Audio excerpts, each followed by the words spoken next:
کہ عثمان رضی اللہ تعالیٰ عنہ اللہ کے رسول صلی اللہ علیہ وسلم اپنے بالا خانے تشریف فرمائے. بخاری شریف کی حدیث ہے. ام المومنین فرماتی تو میں جدوں آپ لیٹے سن تے دروازے تے دستک ہوئی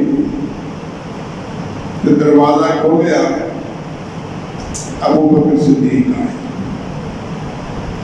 اللہ کے رسول صلی اللہ علیہ وسلم بے تکلف اسے تو نہیں حضرت ابو بکر صدیق آن کے کول بیٹھ گئے. گلاں باتاں کرتے رہے. جڑا مقصد سی پورا ہویا اٹھ کے چلے گئے. پھر دروازہ آواز آئی. پھر اللہ کے رسول صلی اللہ علیہ وسلم نے آواز دی کہ آ جاؤ. پھر دروازہ کھولا. حضرت عمر فاروق اندر تشریف لے آئے. اللہ کے رسول صلی اللہ علیہ وسلم بے تکلف اپنے بسترے تے لیٹے. حضرت عمر فاروق دیاں بھی گلاں سنائیاں آپس دے وچ تبادلہ کیا کیڑی کوئی گل کرنی سی کیتی. تھوڑی دیر بعد پھر آواز آئی. اللہ کے رسول صلی اللہ علیہ وسلم نے فرمایا آ جاؤ. حضرت عثمان تشریف لے آئے.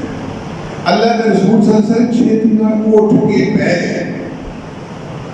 اگے لمبے پے سن, ٹیک لائی سی اور راحت نال سن, بڑے آرام نال لیٹے ہوئے سن, بے تکلف سن. ابو بکر صدیق آئے اس نے گئے ہیں, عمر فاروق آئے اس نے لیٹے رہے ہیں.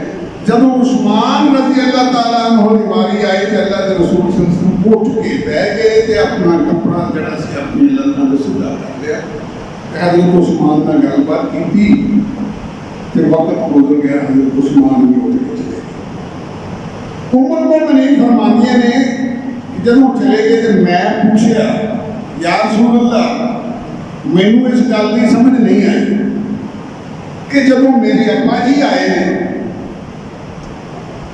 ادو تھی اسی طرح بے تکلف لیٹے رہے ہو, کوئی استقبال نہیں, کوئی اٹھے نہیں, کوئی گل نہیں, بے تکلفی نال انہوں نے گل بات کی ہو کے چلے گئے.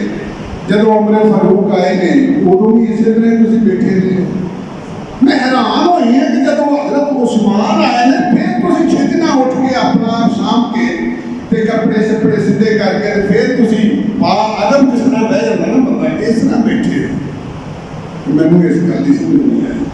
اللہ کے رسول صلی اللہ علیہ وسلم نے فرمایا عائشہ کیا میں اس بندے کو حیا نہ کراں جہدے کو آسمان دے فرشتے حیا کریں.